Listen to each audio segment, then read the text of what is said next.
প্রাক্তন ভারতীয় দলের ক্রিকেটার রাজনীতির ময়দানে এসে ব্যাট বলের বদলে হাতুড়ি নিয়ে ইট ভেঙে রাস্তা সারাই করছে। ময়নার ঘটনায় শোরগোল।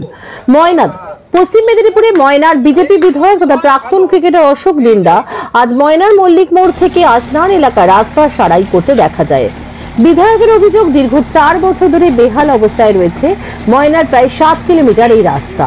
পিডব্লিউডি, জেলা পরিষদ, বিধানসভা চিঠি দিলেও কিছু হয়নি, তাই আমাদের কর্মসূচি নিতে হয়েছে এবং যতটা সম্ভব আমরা বেহাল রাস্তা মেরামত করব। যদিও তৃণমূল কটাক্ষ করেছেন ময়নার পঞ্চায়েত সমিতির সভাপতি শাহজাহান আলী। তিনি বলেন, ময়নার বিধায়ক ময়নার ভৌগোলিক কিছু জানেন না। উনি বিধায়ক হওয়ার পর ময়নাতে বেশি দিন থাকেননি। আমরা সোশ্যাল ওয়ার্ক করি, উনি আজকে করছেন ভালো। সামনে বিধানসভার ভোট, তো তাই প্রচারের আলোতে থাকার জন্য এইসব করছেন। পশ্চিম মেদিনীপুর ময়না থেকে সত্যম নিউজের বিশেষ রিপোর্ট, আপনাদের সঙ্গে আমি দুর্বা। প্রায় 4 বছর হতে চলল এই মল্লিক মোড় থেকে আসনান, আর হচ্ছে মল্লিক মোড় থেকে তোমার ঢেউভাঙা, এই দুটো রাস্তার জন্য আমি গিরিরাজ সিংজিকেও লেটার করেছিলাম, বিধানসভাতেও বহুবার লেটার করেছিলাম এবং বহুবার বিধানসভাতে পিডব্লিউডি মিনিস্টারকেও বলেছি। কিন্তু আজ হবে কাল হবে, ফান্ড নেই, এই একটা সবসময় বলে যাচ্ছে। এবং আমরা দেখেছি যেখানে যেখানে বিজেপি বিধায়ক হয়েছে, বিশেষ করে সেই সব জায়গাগুলোতে একটু নিগলেক্ট হচ্ছে। দিদি 10 লক্ষ টাকা করে পার বুথে দিচ্ছে, অথচ শুধুমাত্র 60 লক্ষ টাকা করে এমএলএদেরকে দেয়। তার মানে দিদি যদি 10 লক্ষ টাকা করে বুথে দেয়, তাহলে আমি 6খানা বুথের মাত্র কাজ করতে পারবো ওনার হিসেবে, মাত্র 60 লক্ষ টাকা। তো সেই কারণে আমি বিধানসভাতে এটা নিয়ে বহুতবার বলেছি, এই রাস্তার কোনো সদুত্তর হয়নি। এবং আমি কয়েকদিন আগে নিজে ভিজিট করি এবং রাস্তার যা পরিবেশ, যা পরিস্থিতি, মানে মানুষজন কিভাবে বেরোয় সেটা দেখে আমি নিজেকে মানে খুবই খারাপ লাগছিল আমার। তারপরে আমি সিদ্ধান্ত নেই এবং আমি আমার দলকে জানাই, সমস্ত সবাইকেই দলকে জানানোর পর যে আমি এরকমভাবে একটা সিদ্ধান্ত নিচ্ছি এবং আমি সমস্ত ময়নার সমস্ত ইটভাটাকে আমি নিজে এসে পার্সোনালি কল করেছি এবং তাদের সহযোগিতায় এই আদলা আদলা ইট, রাবিশ এগুলো দিয়ে এবং আমাদের কার্যকর্তাদের সবার মিলিত যৌথ উদ্যোগে আজকে আমরা এই রাস্তাটা আমরা যতটা সম্ভব পুজোর আগে মানুষকে একটা উপহার দেব, যে পুজোর সময় তারা অ্যাটলিস্ট টোটো, বাইক, সাইকেল, হেঁটে তারা অ্যাটলিস্ট বেরোতে পারবে, পুজোটা মানুষ ভালোভাবে উপভোগ করুক। এবং আমরা এই নিয়ে 2 দিনের প্রোগ্রাম নিয়েছি, 2 দিন কেন 3 দিনও হতে পারে। কালকে আমরা এই রাস্তাটা আজকে হয়ে যাবে এবং কালকে আমরা ধরবো ঢেউভাঙা থেকে মল্লিক মোড়ে যতটা সম্ভব। আমাদের তো আর সরকারের মতো অত টাকা নেই, বাট যতটা সম্ভব কর্মীদেরকে সাথে নিয়ে আমরা ওই রাস্তাটাও কালকে মেরামতের জন্য আমরা নামবো মাঠে এবং মানুষকে জাস্ট পুজোর একটা শারদীয় শুভেচ্ছা বলতে পারো। এবং আমার এইসব পছন্দ না, ব্যানারে গাছে যারা থাকে, যারা লাইট পোস্টে থাকে, তারা ওখানেই থেকে যায়। আমি এইসব পছন্দ করি না, আমি মানুষের মধ্যে থাকতে চাই, মানুষের ভেতরে থাকতে চাই। এবং যতদিন চেষ্টা করেছি ময়নার জন্য ভেবেছি এবং এটাও একটা ভালো উদ্যোগ আমি মনে করি এবং এটাতে কেউ আমাকে বিরোধিতা করেনি। প্রত্যেকটা ইটভাটা আমার দ্বারা 2 হাত দিয়ে আমাকে সাহায্য করেছে এবং আমি চিরকৃতজ্ঞ এবং তাদেরকে ধন্যবাদ জানাই। এবং ধন্যবাদ জানাই আমার সমস্ত কর্মী, শুধু আজকে এখানে এই কটা দেখছে, বিভিন্ন রাস্তায় সব জায়গাতেই আছে লোক কাজ করছে, ইট ভাটা থেকে তারা ইট লোডিং করে মেশিন ভ্যানে করে পাঠাচ্ছে। সো সমস্ত কার্যকর্তাকে আমার এই অঞ্চলের এবং আমার মণ্ডলের এবং আমার ময়না বিধানসভার সমস্ত কার্যকর্তাকে আমার আন্তরিক শুভেচ্ছা এবং ধন্যবাদ যে তারা আজকে আমার সাথে এই কাজটাতে তারা উদ্যোগ নিয়েছে। আগামী দিনে এর থেকেও অনেক ভালো ভালো কাজ করব যদি সুযোগ পাই। এটা অনেক দেরি, ভোটে কে দাঁড়াবে সেটাও জানি না, ভোটে ভারতীয় জনতা পার্টি কে কোথায় টিকিট পাবে সেটাও জানে না। এতে ভোট আসা নিয়ে, ভোট যাওয়া নিয়ে আমার সম্পর্ক নয়। আমি তো বললাম, শুরুতেই বলেছি 4 বছর ধরে আমি লেটার দিয়েছি, লেটার দেখতে পাবে 2022 সালের লেটার, ঠিক আছে? যদি বলেন কমেন্টে কে কী বলছে শুনুন, যারা কমেন্ট করে তারা কমেন্টে থাকে, তারা মাঠে নামতে পারে না জীবনে। আমি আন্তর্জাতিক ক্রিকেটার, 10 বছর IPL খেলেছি, 17 বছর রঞ্জি ট্রফি খেলেছি।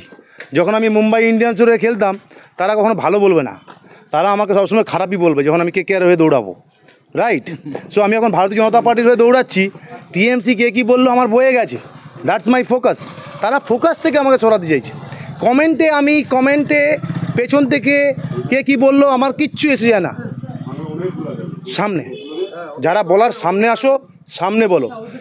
লাস্ট 4 বছরে কি করেছি ময়নায়, সামনে এসে বলো। বাগচা শান্ত হয়েছে, টিএমসির হারমাদ বাহিনী স্তব্ধ, চুরি ডাকাতি বন্ধ। শুধু এখন যা করছে একটু তোলাবাজি করছে অন্য ডিপার্টমেন্টের লোক, মমতা সরকারের লোক। আমি নাম নেব না, এখন সব ভালো কাজে এসছি, নাম নেব না। এবং সেই কারণে আমি 4 বছর কি করেছি, মানুষের পাশে ছিলাম। আমরা বিরোধী, আমি যা যা প্রতিশ্রুতি দিয়েছিলাম সেটা হয়তো হয়নি, কিন্তু তার মধ্যে একটা জিনিস হবে। সুজিত বোস আমাকে কথা দিয়েছে এবং ওনার লিস্টও আমাকে দেখিয়েছে যে একটা ফায়ার ব্রিগেড ময়নাতে খুব তাড়াতাড়ি এটা হবে, সেটা আমি নিয়ে আসছি।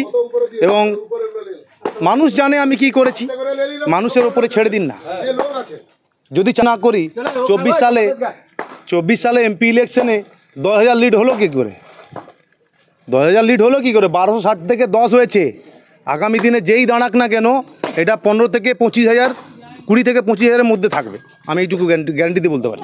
আমরা ওই রাস্তা টেন্ডার করা হয়েছিল, রাস্তা বর্ষার জন্য রাস্তা কাজ আর করতে পারেনি। আমরা বারে বারে চেষ্টা করছি, ওটা আমাদের WSRD এর থেকে কাজ হচ্ছিল, তো আমরাও চেষ্টা করছি বারে বারে যাতে কাজ হয়ে যায়। বাস্তবে ওই রাস্তাটা কাজের দরকার আছে।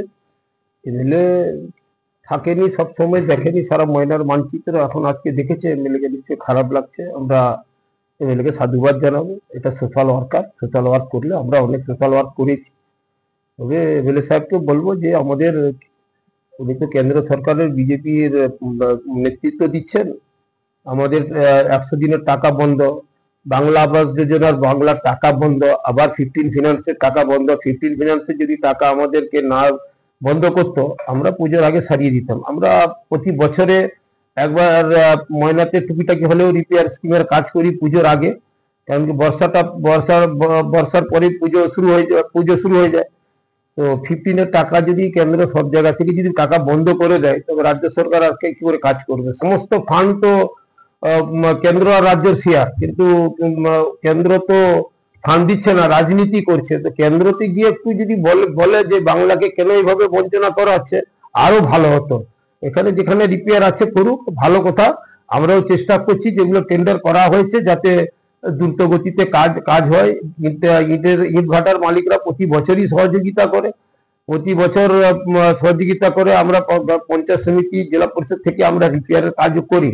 এবছর সব জায়গা থেকে ফান্ড বন্ধ থাকার ফলে কোনোটাই আমরা ঠিকমতো জায়গায় নামতে পারছি না। আরো বিভিন্ন জায়গায় রাস্তা আছে, সবাই মিলে যদি জনপ্রতিনিধিরা যদি সোশ্যাল ওয়ার্কারে নেমে গিয়ে করে খুবই ভালো, করা উচিত হতো। আমাদেরকে মানুষ ভোট দিয়েছে, জনগণ ভোট দিয়েছে, করেছে, কিন্তু যারা ভোট নেয়নি তারা তো আর করতে আসেনি। যারা ভোট নিচ্ছে তাদের দায়িত্ব। ভোটের সময় অনেক কথাবার্তা বলেছিল যে আমি এটা করব, ওটা করব, সব করবো। তাকে জনগণের কষ্ট আছে, সেটা করে দিতে হবে। এখানে প্রকাশ করা, মিডিয়ার কাছে এসে আমি বড় নাম করা, এটা তো দরকার নেই। এটা তো সকলেরই, এটা বাস্তব, এটা হচ্ছে কর্তব্য। এটা